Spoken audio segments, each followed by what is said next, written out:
जी, तो आज हमने पढ़ना है contrast eco.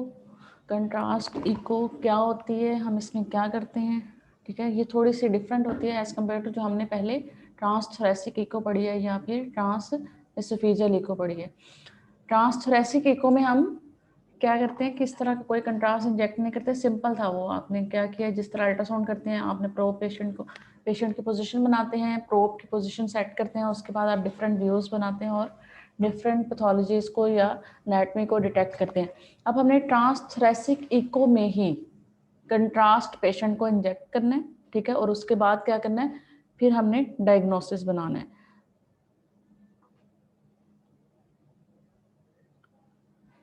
Ji, contrast agent can be injected. अब यहाँ पे हम क्या करते हैं, जैसे हम सीटी में या फिर हम एमआरआई में कहते हैं कि हम कंट्रास्ट है वो इंजेक्ट करते हैं पेशेंट को, हमने यहाँ पे कंट्रास्ट जो एजेंट्स होते हैं वो इंजेक्ट करने हैं, ठीक है। Can be injected into the blood stream resulting in increased echogenicity of the blood and myocardium. अब डेफिनेटली जब हम पेशेंट को कंट्रास्ट जो एजेंट है वो इंजेक्ट करेंगे तो उससे क्या होता है कि इकोजेनिसिटी इंक्रीज हो जाएगी। जैसे सीटी में होता है कि जब हम पेशेंट को कंट्रास्ट इंजेक्ट करते हैं तो जो ब्लड होता है वो हमें ज़्यादा वाइट नज़र आता है। वैसे तो वो ग्रे होता है या थोड़ा सा ब्लैकिश शेड में होता है, लेकिन जब हम पेशेंट को कंट्रास्ट देते हैं तो सीटी में क्या होता है कि वो में वाइट नज़र आता है, उसकी डेंसिटी इंक्रीज हो जाती है। यहाँ पे क्या होगा, इकोजेनिसिटी इंक्रीज होगी ब्लड की और मायोकार्डियम की। This can produce specification of the cardiac chambers or an increase in echogenicity of the myocardium. तो specification increase होगी, ठीक है। Ultrasound contrast is generated by the presence of micro bubbles, ठीक है। कि यहाँ पे जो मेन इंपॉर्टेंट चीज है वो है माइक्रो बबल्स। जो अल्ट्रासाउंड कंट्रास्ट है वो जो हम जनरेट करते हैं, जो हमने इकोजेनिसिटी इंक्रीज करनी है, वो किसकी प्रेजेंस में होगी, माइक्रो बबल्स की प्रेजेंस में होगी। अब हमारे पास दो वोल्टेज होती है या फिर पावर आउटपुट्स होती है, एक होती है लो या फिर एक होगी हाई, ठीक है। अब लो और हाई के दरमियान में हमारे पास होती है ऑप्टिमम। अब लो अगर हम अल्ट्रासाउंड पावर आउटपुट रखते हैं तो फिर हमारे पास क्या होगा, at low ultrasound power outputs micro bubble scattered ultrasound, ठीक है, micro bubble scatter ultrasound at the gas और लिक्विड। अब गैस क्या है, अल्ट्रासाउंड है, ठीक है। लिक्विड क्या है, आपके पास कंट्रास्ट एजेंट्स हैं। तो यहाँ पे गैस और लिक्विड इंटरफेस बन जाता है, तो उससे क्या होगा, resulting in detection of a reflected signal by the transducer, ठीक है। उसके बाद हम कहते हैं in addition ultrasound causes compression and expansion, ठीक है, किसकी, माइक्रो बबल्स की। तो फिर क्या होगा, ऑसिलेशन ऑफ माइक्रो बबल्स होती है अल्ट्रासाउंड में। जाहिर है अब बबल्स हैं तो वो जब वहाँ पे गैस या अल्ट्रासाउंड जब जाती है तो उसने क्या करना है, उनको ऑसिलेट करना है, ठीक है। Ultrasound causes compression and expansion, तो उसकी वजह से क्या होगी, oscillation of micro bubbles. The resonant frequency of a micro, जरा जब वो ऑसिलेट करेंगे तो वहाँ पे रेजोनेंट फ्रीक्वेंसी होगी माइक्रो बबल्स की, is related to its diameter. अब डेफिनेटली अगर डायामीटर ज़्यादा बड़ा है या छोटा है या नॉर्मल है तो उसके लिहाज से ही उनकी ऑसिलेशन होगी। वो एक पॉइंट से दूसरे पॉइंट में मूव करेंगी जिसको हम ऑसिलेशन करते हैं, उस ऑसिलेशन की बेस पे इनकी रेजोनेंट फ्रीक्वेंसी होगी, ठीक है। तो हम कहते हैं harmonic imaging can detect this non linear resonant signal. तो हार्मोनिक जब हम इमेजिंग करेंगे तो इससे हम ये जो नॉन लीनियर रेजोनेंट सिग्नल है जिसको हम रेजोनेंट फ्रीक्वेंसी कह रहे हैं उसको वो डिटेक्ट कर सकते हैं, ठीक है। अब ये तो था हमारे पास जब हमने कहा था low voltage, low power output थी। अब हाई अगर पावर आउटपुट होगी, at high power outputs ultrasound results in micro bubble destruction. वहां पे क्या हुई थी, ऑसिलेशन हुई थी। यहाँ पे क्या हो रही है, माइक्रो बबल्स की destruction. Careful adjustment of instrument power output is needed during contrast echo. या तो वो उसको ऑसिलेट करवा सकता है जिसकी वजह से क्या होगा, उसमें नॉन लीनियर रेजोनेंट सिग्नल आएगा जिसको वो डिटेक्ट कर लेंगे, या फिर क्या होता है माइक्रो बबल्स को डिस्ट्रक्ट कर देंगे, खत्म कर देंगे, उसको तोड़ देंगे। तो इसलिए केयरफुल एडजस्टमेंट हमें बहुत ज़्यादा जरूरी होती है इसमें कंट्रास्ट इको में, ठीक है। उसके बाद हम कहते हैं there are two types of echo contrast agents. हमारे पास दो तरह के कंट्रास्ट एजेंट्स हैं, एक हम राइट हार्ट के लिए यूज करते हैं, दूसरा हम किसके लिए यूज करते हैं, लेफ्ट हार्ट और मायोकार्डियम के लिए। When the size of micro bubbles is greater than the pulmonary capillary diameter। अब ये जो माइक्रो बबल्स हैं इसका डायमीटर अगर ज्यादा बड़ा है किससे, पल्मोनरी कैपिलरीज का जो डायमीटर है उससे अगर बड़ा है तो फिर क्या होगा, they are trapped in the capillaries, वो कैपिलरीज में ट्रैप हो जाएंगी, ठीक है। और no contrast enter into the left side of the heart in the absence of intracardiac right to left communication. अब ये कब होता है, जब हमने कंट्रास्ट जो है वो राइट साइड पे इंजेक्ट किए, ठीक है। और जब हमने कंट्रास्ट वहाँ पे इंजेक्ट किए तो वहाँ पे जो माइक्रो बबल्स हमने बनाए हैं उनका जो डायमीटर है वो कैपिलरीज के साइज से डायमीटर से बड़ा है, तो वो उसमें क्या होंगे, ट्रैप हो जाएंगे। जब वहाँ पे ट्रैप हो जाएंगे तो कैपिलरीज से आगे वेन्स बनती हैं, वेन से आगे फिर वो अगले उसमें राइट से लेफ्ट या फिर लेफ्ट से राइट में जा सकता है, ठीक है। ये कैपिलरीज का जो बेड है इसके थ्रू, इस कनेक्शन के थ्रू। लेकिन जब हमने वो कनेक्शन ही बंद कर दिया, डायमीटर बड़ा है, वहां पे बबल्स जो है वो ट्रैप हो गए हैं, ठीक है। तो वहां से जो ब्लड है वो आगे नहीं जा रहा। जब आगे नहीं जाएगा तो अगर राइट साइड पे कंट्रास्ट था तो वो लेफ्ट साइड पे नहीं जाएगा।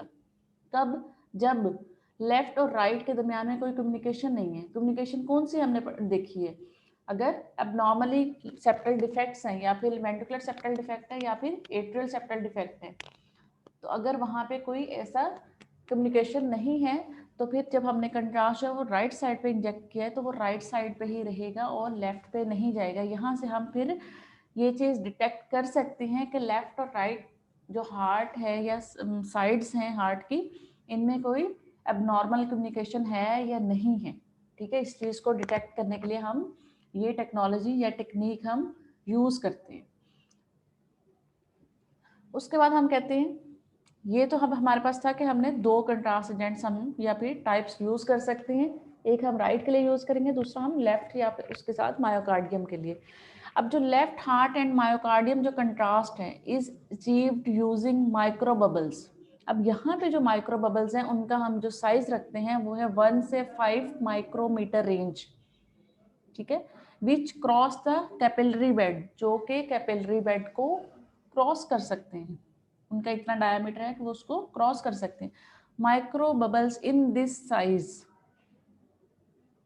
ठीक है, कि अगर माइक्रो बबल्स का इतना साइज हो तो उनकी जो रेजोनेंट फ्रीक्वेंसी होगी, अभी हमने पीछे पढ़ा था कि माइक्रो बबल्स का जो डायमीटर होता है वो इस चीज़ पे बहुत ज़्यादा डिपेंड करता है कि अगर ज़्यादा छोटा है या बड़ा है तो उसकी बिहाफ पे क्या है, उनमें रेजोनेंट फ्रीक्वेंसी होगी। अब अगर इतना साइज है तो इसकी रेजोनेंट फ्रीक्वेंसी कितनी है, 1.5 टू 7 मेगाहर्ट्ज तक हो सकती है इन माइक्रो बबल्स की, corresponding to clinical transducer frequencies. Definitely हमने पीछे भी पढ़ा था कि ट्रांसड्यूसर की फ्रीक्वेंसी पे ये चीज़ बहुत ज़्यादा डिपेंड करेगी कि अगर हमने बहुत ज़्यादा हाई रखी है तो वो उसको डिस्ट्रक्ट कर सकती है, अगर हमने बहुत ज़्यादा लो रखी है तो वो उसको रेजोनेट कर सकती है, ठीक है। अब हमने कहते हैं कि हमने जब राइट हार्ट का कंट्रास्ट इमेजिंग लेनी है तो हम क्या करेंगे। The most widely used contrast for right heart studies is agitated सेलाइन। अब ये है कंट्रास्ट जो हम राइट हार्ट के लिए यूज करते हैं या राइट हार्ट की स्टडी के लिए हम यूज करते हैं, ठीक है। A simple approach is rapidly to push. अब सिंपल अप्रोच में हम क्या करते हैं, 5 ml सेलाइन है, ठीक है, with a small amount approximately 0.5 ml of air. हमारे पास क्या है, 5 ml सलाइन है, 0.1 ml क्या है, एयर है, या फिर हम क्या करते हैं पेशेंट का ही ब्लड और द पेशेंट्स ब्लड। एक चीज सलाइन है 5 ml, दूसरी चीज या तो एयर हो सकती है या फिर पेशेंट का ब्लड, ठीक है, बिटवीन 2 सिरिंजेस, ठीक है। और हम ये 2 सिरिंजेस एट अ टाइम हम कैसे कनेक्ट कर सकते हैं, हम 3 वे लगा लेते हैं, ठीक है। 3 वे में हमारे पास ऑप्शन होती है कि हम एक साइड से एक सिरिंज लगा लें, दूसरी साइड से दूसरी सिरिंज लगा लें, और एक जो साइड होती है वो हम पेशेंट के मतलब जो वेन या आर्टरी जिसमें आपने इंजेक्ट करना है आप उसमें वो लगा सकते हैं। तो आपके पास 3 वे कनेक्शन बन जाता है। तो आप एट अ टाइम दोनों सिरिंजेस को पुश कर सकते हैं, इंजेक्ट कर सकते हैं, ठीक है। ये वाली हम इसमें टेक्निक यूज करते हैं, ठीक है। This results in the production of large diameter micro bubbles. अगर हम ये टेक्निक यूज करेंगे तो फिर हमारे पास क्या होगा, जो सेलाइन है उसके क्या होंगे, डायमीटर, माइक्रो जो बबल्स हैं उनका डायमीटर लार्ज होगा, ठीक है। अब अगर आप एग्जाम्पल ले लें कि जो अगर फॉर एग्जाम्पल पानी हो, नॉर्मल स्लाइन है, पानी है, उसमें हम एयर को अगर एंटर करें तो क्या होगा, बबल्स बनते हैं। यहाँ पे भी हम वही वाली टेक्निक यूज करते हैं, ठीक है, कि आपके पास कंट्रास्ट है, फ्लूइड है, हम एयर को या फिर यहाँ पे है कि पेशेंट्स का ब्लड, कि हमने दो चीज़ें जब एट अ टाइम एंटर करेंगे और एक खास प्रेशर से जब इंजेक्ट करेंगे तो वहाँ पे बबल्स क्रिएट होंगे। तो इस टेक्निक से क्या होगा, large diameter micro bubbles produce होंगे which do not pass through the pulmonary capillary bed. जब वो कैपिलरी बेड से पास नहीं करेंगे तो फिर यहाँ पे जो कंट्रास्ट हमने इंजेक्ट किया है वो पेशेंट की राइट साइड पे ही रहेगा, लेफ्ट पे नहीं जाएगा, ठीक है। ये हमारे पास है राइट हार्ट कंट्रास्ट की टेक्निक। अब हम कहते हैं when the saline appears opaque it is injected rapidly into a peripheral vein. जब हमें स्लाइन नजर आना शुरू हो गया, ठीक है, उसके बाद हमने क्या किया है, उसको पेरिफेरल वेन में इंजेक्ट किया ड्यूरिंग इको इमेजिंग। के साथ में हम इको इमेजिंग कर रहे हैं और साथ में हमने पेरिफेरल वेन में इंजेक्ट किया, ठीक है। केयर मस्ट बी टेकन कब there is no visible free air in the injected system, कि इस टाइम पे आपका जो इंजेक्टेड सिस्टम है उसमें कोई एयर बबल्स ना हो, इस चीज़ का ख्याल रखना। जैसे हम कोई कंट्रास्ट, जैसे हम नॉर्मली अगर कोई इंजेक्शन भी लगाएं तो हम उस सिरिंज को क्या करते हैं, एट द टिप ऑफ जो सिरिंज होती है उस वहाँ तक हम एयर को निकाल देते हैं ताकि पेशेंट को हम कोई एयर जो है वो इंजेक्ट ना करें। इसमें भी हम यही करते हैं कि जो इंजेक्टेड सिस्टम है, आपका इंजेक्शन सिस्टम है, उसमें आपने कोई एयर बबल नहीं होना चाहिए, उसको आपने रिमूव कर देना है, ठीक है। उसके बाद हम कहते हैं एजिटेटेड जो स्लाइन है should not be used in patient. कब हमने यूज नहीं करना, with non significant right to left shunting, ठीक है, कि अगर हमें पता है और हमें कंफर्म है कि पेशेंट को राइट टू लेफ्ट शंटिंग बहुत ज़्यादा है, सिग्निफिकेंट है, काफ़ी ज़्यादा है, तो हमने सेलाइन स्टडी पेशेंट को नहीं करनी। क्यों नहीं करनी, to avoid the risk of paradoxical embolization into the systemic circulation. अब ये पैराडॉक्सिकल एम्बोलाइजेशन क्या होती है, कि एम्बोलिज्म बना है किस साइड से, वेनस साइड से बना है और वो आर्टीरियल साइड पे शिफ्ट हो जाए, ठीक है। Significant right to left shunting, तो क्या वेनस साइड कौन सी है, राइट साइड है, ठीक है। अगर उस साइड पे हमने एम्बोलिज्म बना दिया है और वो शिफ्ट हो गया राइट टू लेफ्ट और फिर वो सिस्टेमिक सर्कुलेशन में ट्रैप हो जाता है, इसको हम कहते हैं पैराडॉक्सिकल एम्बोलाइजेशन। तो अगर हमें पता है कि पेशेंट को राइट टू लेफ्ट शंटिंग है तो वहाँ पे हमने पेशेंट को सेलाइन इंजेक्ट नहीं करना इन केसेस में, ठीक है।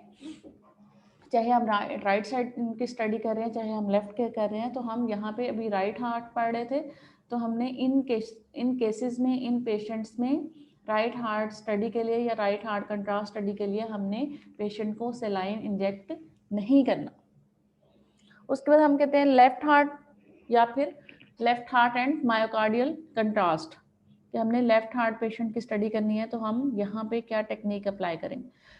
Left heart and myocardial contrast agents consist of air और low solubility। अब यहाँ पे पीछे हमने कहा था एयर और पेशेंट्स ब्लड, यहाँ पे या तो हमारे पास क्या है, एयर है और या फिर क्या है, फ्लोरोकार्बन गैस, ठीक है। In stabilised micro bubbles encapsulated with agent such as denatured albumin या फिर मोनोसेक्राइड्स, ठीक है। अब जो चीज डिफरेंट है कि यहाँ पे जो कंट्रास्ट एजेंट है, ठीक है, उसके साथ क्या है, कंसिस्ट ऑफ एयर है या फिर लो सोलबिलिटी फ्लोरोकार्बन गैस है, ठीक है। कहाँ, इन स्टेबलाइज्ड माइक्रो बबल्स जो कि इनकैप्सुलेटेड हैं किसके साथ, कौन से एजेंट्स के साथ, डीनेचर्ड एल्ब्यूमिन है या फिर मोनोसेक्राइड्स हैं, ठीक है। These contrast are usually prepared just before use, कि जब हमने यूज़ करना है, जब हमने टेस्ट करना है, हम मोस्टली ये कंट्रास्ट उसी टाइम पे प्रिपेयर करते हैं। सम रिक्वायर रीसस्पेंशन अब रीसस्पेंशन क्या है कि हमने उसको जब इंजेक्ट करने लगे हैं दोबारा से उसको शॉक जैसे होता है, एक चीज का शॉक देना, ठीक है, रीसस्पेंशन करना, उसको हिलाना दोबारा से, बबल्स बनाना, ठीक है। तो यहाँ पे क्या है कि कुछ स्टडीज में हमें रीसस्पेंशन की जरूरत होती है, कब, बिफोर इंट्रावेनस इंजेक्शन, ठीक है, while others are diluted and given as a continuous infusion, कि कुछ में हमें जरूरत होती है रीसस्पेंशन की, बाकियों में हम जैसे नॉर्मली हम इंट्रावेनस इंजेक्शन देते हैं वैसे हम दे के तो उसको कंटिन्यू कर लेते हैं।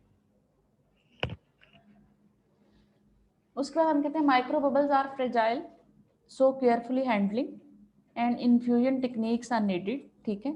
अब ये जो कंट्रास्ट स्टडीज है इको की, ये हर कोई नहीं कर सकता, इसके लिए हमें बहुत ज़्यादा केयर और हैंडलिंग की जरूरत होती है। आपको पता होना चाहिए टेक्निक किस तरह से अप्लाई करनी है, ठीक है, किस चीज़ की केयर करनी है, किस तरह से आपने स्कैन करना है, किस तरह से आपने पेशेंट को कंट्रास्ट इंजेक्ट करना है। The optimum volume and infusion rate depend on the specific contrast agent, कि आपने कितना पेशेंट को वॉल्यूम देना है, कितना आपने रेट रखना है, ये डिपेंड करेगा कि कंट्रास्ट एजेंट कौन सा यूज हो रहा है। To provide full specification while minimizing attenuation due to excess microbubble density, कि अगर उसकी डेंसिटी ज़्यादा हो जाएगी माइक्रो बबल्स की तो फिर क्या होगा, अटेनुएशन ज़्यादा हो जाएगी, अटेनुएशन को कम करना है हमने, ठीक है, ताकि हमारे पास फुल स्पेसिफिकेशन हो। उसके बाद हम कहते हैं एप्लीकेशन ऑफ कंट्रास्ट इको, कि कंट्रास्ट इको की एप्लीकेशन कहाँ पे है, किस लिए हम यूज़ कर सकते हैं इसको, कौन सी ऐसी डिजीजेस हैं या टेक्निक्स हैं जहाँ पे हमें इसकी ज़रूरत होती है। हम हर पेशेंट में ये नहीं करते, बहुत कम हमें ज़रूरत पड़ती है। The main clinical application of echo contrast studies are detection of intracardiac shunt, ठीक है, एलवी ओपेसिफिकेशन। अब ये इंट्राकार्डिक शंट जो है ये हम नॉर्मल जो डॉपलर स्टडीज है उनमें भी डिटेक्ट कर सकते हैं, लेकिन अब ये कैसे शंट्स होते हैं, ठीक है, कि यहाँ पे हमें इसकी जरूरत पड़ती है, वो भी हम डिटेल कर लेते हैं। एलवी ओपेसिफिकेशन है, मायोकार्डियल परफ्यूजन है, इन्हेंसमेंट ऑफ डॉपलर सिग्नल्स, ठीक है, कि डॉपलर आप स्टडीज कर रहे हैं लेकिन आपके पास सिग्नल्स इतने ज़्यादा स्ट्रॉन्ग नहीं है कि आप उसको इजीली डिटेक्ट कर सकें, तो फिर भी हम वहाँ पे कंट्रास्ट इको करते हैं। उसके बाद हम सबसे पहले अगर हम कहते हैं डिटेक्शन ऑफ इंट्राकार्डिक शंट, अब ये जो इंट्राकार्डिक शंट्स हैं ये हम डॉपलर स्टडीज में बहुत अच्छा डायग्नोस कर रहे हैं, ठीक है। अब Doppler studies as compare to अगर कंट्रास्ट स्टडीज हम देखें तो बहुत ज़्यादा ईजी होती हैं और उसमें कोई ख़ास टेक्निक अप्लाई नहीं होती, तो इसलिए वो ज़्यादा हम प्रेफर करते हैं। लेकिन अगर कुछ ऐसी कंडीशंस हैं कि हमें वहाँ पे कंट्रास्ट की जरूरत पड़ रही है तो फिर हम इंट्राकार्डिक शंट की डिटेक्शन के लिए कंट्रास्ट स्टडीज करते हैं। कौन सी ऐसी condition, right heart contrast allows the detection of a right to left intracardiac shunt. हमने मोस्टली जो शंट्स पढ़े थे वो हम ये कहते हैं कि लेफ्ट टू राइट होता है, ठीक है, जो शंट्स होते हैं वो लेफ्ट टू राइट होते हैं। क्यों, क्योंकि लेफ्ट साइड पे प्रेशर ज़्यादा होता है as compare to right side, तो डेफिनेटली जिस साइड पे प्रेशर ज़्यादा होता है उस साइड से क्या होगा, शंट होगा, डायरेक्शन होगी ब्लड की दूसरी साइड की तरफ, ठीक है। तो अब हमने जो यहाँ पे जो हम कंट्रास्ट स्टडी राइट साइड की करते हैं तो डेफिनेटली वो किसके लिए है, राइट टू लेफ्ट जो इंट्राकार्डिक शंट है उसकी डिटेक्शन के लिए है, ठीक है। कैसे, with the patent foramen ovale, PFO जो होता है, शंटिंग में be seen only after Valsalva manoeuvres because of the transient increase in RA compared to LA। अब ये क्या है, ये एक ऐसी टेक्निक होती है कि हमारे पास पेशेंट है, उसको पेटेंट फोरामेन ओवेल है, ठीक है, तो डायरेक्शन तो डेफिनेटली अगर लेफ्ट साइड पे ज़्यादा है तो लेफ्ट से राइट की तरफ होगी, लेकिन हमने जब शंट को डिटेक्ट करना है कि इसमें राइट से लेफ्ट की तरफ है लेकिन वो बहुत थोड़ा सा है, तो हम उस शंट की जो प्रेशर होता है या उसकी जो स्पीड होती है उसको इंक्रीज करते हैं। कैसे, वेलसेल्वा से, वेलसेल्वा मैन्यूवर्स में हम क्या करते हैं कि पेशेंट को कहते हैं कि उसका जो नॉर्मल हार्ट रेट होता है उससे वो ज़्यादा होता है, मीन्स कि पेशेंट का हार्ट रेट जो है वो इंक्रीज होता है, हमने उस हार्ट रेट को डिक्रीज करना है। कैसे करना है, कि उसको कहना है कि आप क्लोजली या बहुत टाइटली अपनी नोज को पकड़ लें, बंद कर दें, ठीक है, आपने अपने नाक से सांस नहीं लेना और इसके अकॉर्डिंग क्या करना है, आपने मुंह से सांस लेना है। जब वो मुंह से सांस लेगा तो इस टेक्निक को हम कहते हैं वेलसेल्वा मैन्यूवर्स। और इसमें हम क्या करते हैं, पेशेंट का जो अब नॉर्मल हार्ट रेट होता है उसको हम डिक्रीज कर लेते हैं। फिर वहां पे हम क्या करते हैं, जब ये टेक्निक अप्लाई करते हैं तो आरए का प्रेशर जो होता है वो as compare to LA increase हो जाता है, ट्रांजिएंट इंक्रीज होता है, हम खुद इंक्रीज करवाते हैं। जब वहां पे इंक्रीज होगा तो अगर थोड़ा सा भी राइट टू लेफ्ट शंट होगा तो हम उसको वहां पे डिटेक्ट कर सकते हैं। तो इसलिए हम यहाँ पे ये टेक्निक यूज करते हैं अगर हमने राइट टू लेफ्ट जो शंट है उसको डिटेक्ट करना है। ठीक है, तो ये हम खुद से अप्लाई करवाते हैं टेक्निक। उसके बाद हम कहते हैं even with a predominant left to right shunt, कि डोमिनेंट जो शंट था लेफ्ट टू राइट है। ठीक है, for example with an atrial septal defect, ठीक है, there is usually a small amount of right to left shunting when the pressure on both side equalize. वो कहते हैं कि अगर डोमिनेंट जो शंट है वो लेफ्ट टू राइट है, कब, जब हमारे पास एट्रियल सेप्टल डिफेक्ट है, लेकिन अगर हम दोनों साइड दोनों चैम्बर्स के प्रेशर को क्या कर दें, इक्वल कर दें, तो फिर हमारे पास राइट टू लेफ्ट शंट भी प्रेजेंट है, जो कि लेफ्ट टू राइट शंट की वजह से हमें नज़र नहीं आता, क्योंकि वो प्रेशर ज़्यादा होता है, तो वो जो कम चीज़ है वो हमें नज़र नहीं आती। तो यहाँ पे अगर हम प्रेशर को इक्वल कर दें दोनों साइड पे तो फिर हमें राइट टू लेफ्ट शंट भी नज़र आता है। ठीक है, तो allowing detection of the shunt with right heart, तो ये वाले जो डिटेक्शन है, ये शंट है, इसको हम राइट हार्ट कंट्रास्ट से डिटेक्ट कर सकते हैं, जिसको हम नॉर्मल डॉप्लर स्टडीज से डिटेक्ट नहीं कर सकते, इसलिए हमें यहाँ पे इस चीज़ की जरूरत पड़ती है। राइट हार्ट कंट्रास्ट में also be use to identify a left sided superior vena cava. वैसे तो superior vena cava right side पे होती है, ठीक है, उसने राइट साइड पे ओपन होना था तो डेफिनेटली वो राइट साइड पे होती है, लेकिन अगर एबनॉर्मली, ठीक है, लेफ्ट साइड पे सुपीरियर वेना केवा हो तो उसको भी हम राइट हार्ट कंट्रास्ट से डिटेक्ट कर सकते हैं। और to demonstrate the systemic venous inflow pathway in complex congenital heart diseases. Congenital heart disease होती है कि क्या होता है कि सुपीरियर वेना केवा जो है वो लेफ्ट साइड पे होती है और एओर्टा जो होती है वो राइट साइड पे होती है, तो इसको हम कहते हैं ट्रांसपोजिशन ऑफ ग्रेट वेसल्स। ये कंजेनिटल हार्ट डिजीज होती है, इसको भी डिटेक्ट करने के लिए हम क्या करते हैं, राइट हार्ट कंट्रास्ट स्टडी करते हैं। उसके बाद हम कहते हैं एलवी की अगर ओपेसिफिकेशन हमने डिटेक्ट करनी है तो उसके लिए हम कंट्रास्ट स्टडी करते हैं। LV opacification in patients with poor image quality on resting studies और during stress echo enhance the identification of wall motion abnormalities and overall LV systolic function। ठीक है, तो वहां पे हम कि नॉर्मल जो रेस्टिंग स्टडीज हैं उनमें हमारे पास इमेज क्वालिटी पुअर होती है, ठीक है, लेकिन जब हम स्ट्रेस इको करते हैं तो वहाँ पे उसकी जो आइडेंटिफिकेशन होती है वो इन्हेंस हो जाती है, जो वॉल मोशन एबनॉर्मैलिटीज होती हैं वो इन्हेंस हो जाती है और हम उसको डिटेक्ट कर सकते हैं। एंडोकार्डियल जो border detection can be enhanced, for example for examination of LV. अब हमने जो बॉर्डर्स हैं, अब बॉर्डर्स आपको पता होना चाहिए, वॉल्स आपको, हमने ये नॉर्मल कहा था कि नॉर्मल जो एनेटमी है हमें ये वॉल्स पता है कि एलवी की कौन कौन सी वॉल्स बनती हैं, ठीक है, और इनके दरमियान में क्या बॉर्डर्स बनते हैं और इनकी किस तरह की मोशन होती है। अब मोशन हमने डेफिनेटली हमने क्या डिटेक्ट करनी होती है। अगर वॉल मोशन एब्नॉर्मैलिटी है तो उसमें हमारे पास ग्लोबुलर भी हो सकती है, रीजनल भी हो सकती है, तो उसको हमने डिटेक्ट करना है कि ग्लोबुलर है या रीजनल है। रीजनल है तो उसका कोई एक रीजन क्या है वो डिसफंक्शन होगा उसमें, या फिर उसकी जो मोशन है वो नॉर्मल होगी, बाकी जो वॉल होगी, ठीक है, उसका बाकी जो एरिया होगा वो नॉर्मल मोशन होगी। इस चीज़ को हम डिटेक्ट कर सकते हैं। हमने पीछे पढ़ा था कि जब पेशेंट के हम स्ट्रेस इको करते हैं तो वो जो सिम्टम्स होते हैं वो हमें रेस्टिंग फेज में नहीं मिलते हैं लेकिन स्ट्रेस में मिल जाते हैं। क्यों स्ट्रेस में मिल जाते हैं? क्योंकि पेशेंट कहता है कि वैसे मैं अगर बैठा रहूं या नॉर्मल लेटा रहूं या नॉर्मल अगर मैं मतलब स्लोली चलता हूं तो हम मुझे कोई सिम्टम्स शो नहीं होते। जैसे ही मैं थोड़ा सा भागता हूं या तेज चलता हूं या सीढ़ियां चढ़ता हूं या कोई थोड़ा सा काम करता हूं तो फिर मुझे सांस फूलता है या सांस लेने में मसला होता है, तब वो सिम्टम्स शो होते हैं। तब उसमें फॉर एग्जांपल वॉल मोशन एब्नॉर्मैलिटी होती है, तब उसमें एलवी सिस्टोलिक डिसफंक्शन होता है। तो फिर हम उसको स्ट्रेस इको पे आइडेंटिफाई करेंगे। हमें नॉर्मल जो इमेज क्वालिटी होगी जो रेस्टिंग फेज में स्टडीज होंगी उसमें हमें नहीं मिलेंगे। इसीलिए हम कहते हैं, इसी तरह हम कहते हैं कि जो एंडोकार्डियल जो बॉर्डर्स हैं उनकी जो डिटेक्शन है वो भी इसमें इन्हेंस हो जाती है। ठीक है। तो हम उस वो वाली स्टडीज जिनमें रेस्टिंग में हम कर रहे हैं वहां पे हमें इमेज क्वालिटी में कोई डायग्नोसिस नहीं मिल रहा, लेकिन वो हमें यहाँ पे डिटेक्ट हो रहा है. Most centres now routinely perform contrast enhancement during stress studies when endocardial definition is सब ऑप्टिमल, कि वो ऑप्टिमल नहीं है. जब स्ट्रेस स्टडीज की एंडोकार्डियल जो डेफिनेशन है वो बिल्कुल ऑप्टिमम में हमें नहीं मिलती, तो फिर वो रूटीन में कंट्रास्ट स्टडीज परफॉर्म करते हैं. ठीक है.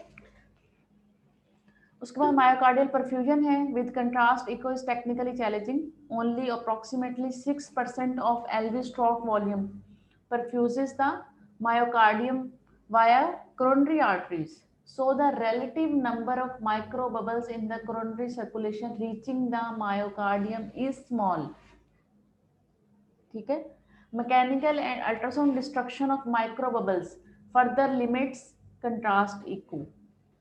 मैकेनिकल एंड अल्ट्रासाउंड डिस्ट्रक्शन अगर हो रही है माइक्रो बबल्स की, तो उसकी वजह से भी कंट्रास्ट इको जो है, कंट्रास्ट स्टडी जो है वो लिमिट हो रही है उसकी. जो हमने पीछे पढ़ा था कैसे डिस्ट्रक्शन होगी. This can be used to assess myocardial perfusion viability and function in acute MI. ठीक है. और during bypass surgery and during stress echo. ठीक है. Contrast can be injected directly into the coronary artery in certain situations. Myocardial perfusion by echo contrast has not yet become a routine clinical test. कि myocardial जो perfusion studies है इसके लिए हम eco contrast routine में नहीं करते. कोरोनरीज के लिए हम कर सकते हैं और उसमें हम डायरेक्ट जो इंजेक्शन है वो भी कुछ सिचुएशंस में पेशेंट को डायरेक्टली कोरोनरी में ही इंजेक्ट करते हैं और कोरोनरी आर्टरी को पूरा ट्रेस करके हम उसके लिए कंट्रास्ट स्टडी कर रहे हैं. लेकिन मायोकार्डियल परफ्यूजन स्टडीज हम मोस्टली नहीं करते, अभी तक रूटीन में ये क्लिनिकल टेस्ट नहीं है. लेकिन ये हम मायोकार्डियल जो परफ्यूजन स्टडीज होते हैं इसमें हम क्या करते हैं, इसकी वायबिलिटी के कितना वो लाइव है, उसके जो टिश्यूज हैं कितने वायबल हैं कितने नहीं है, उसका फंक्शन जो है वो नॉर्मल है या नहीं है. ठीक है. किस कंडीशन में, एक्यूट एमआई में, या फिर अगर पेशेंट को बाईपास सर्जरी हुई है. ठीक है. या फिर हमने स्ट्रेस इको किया और उसमें हमने क्या है उसमें वायबिलिटी या फंक्शन देखा और वो हमें अबनॉर्मल मिला है, तो फिर हम पेशेंट की कंट्रास्ट इको करते हैं. उसके बाद हम कहते हैं enhancement of Doppler signals. Contrast may be used to increase Doppler strength. For example TR jet. ठीक है.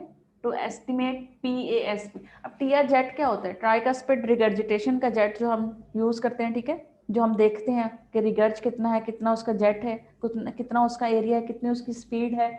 तो हम क्या करते हैं यहाँ पे कंट्रास्ट स्टडी तब भी यूज करते हैं जब हमने डॉपलर सिग्नल्स की स्ट्रेंथ को इंक्रीज करना हो.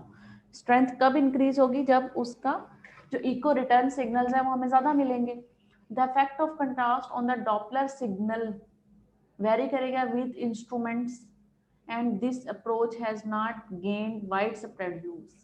कि जैसे ही हम एक मशीन से दूसरी मशीन या एक प्रोब से दूसरी प्रोब यूज करेंगे तो ये फैक्ट जो है वो कंट्रास्ट का जो है वो डिफरेंट होता है, इसके अप्रोच जो है वो डिफरेंट हो सकती है. और ये बहुत ज़्यादा यूज़ नहीं कर रहे कि हम कंट्रास्ट यूज़ करें ताकि हमारे डॉपलर के जो सिग्नल्स हैं वो इंक्रीज़ हो जाएं और जो लो सिग्नल हमने डिटेक्ट किए हैं वो हमारे पास इंक्रीज़ होंगे, तो हम इजीली एक अच्छा डायग्नोसिस बना सकते हैं. उसके बाद लिमिटेशंस कुछ आती हैं कंट्रास्ट इको की. Right heart contrast to detect large intracardiac shunt is infrequently needed and given the sensitivity of color Doppler and TOE. ठीक है. Transesophageal echo. The primary use of right heart contrast is for the detection of patent foramen ovale. ठीक है.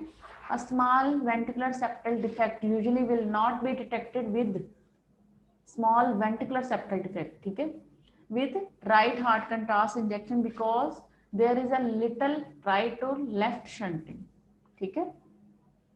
The use of left heart contrast requires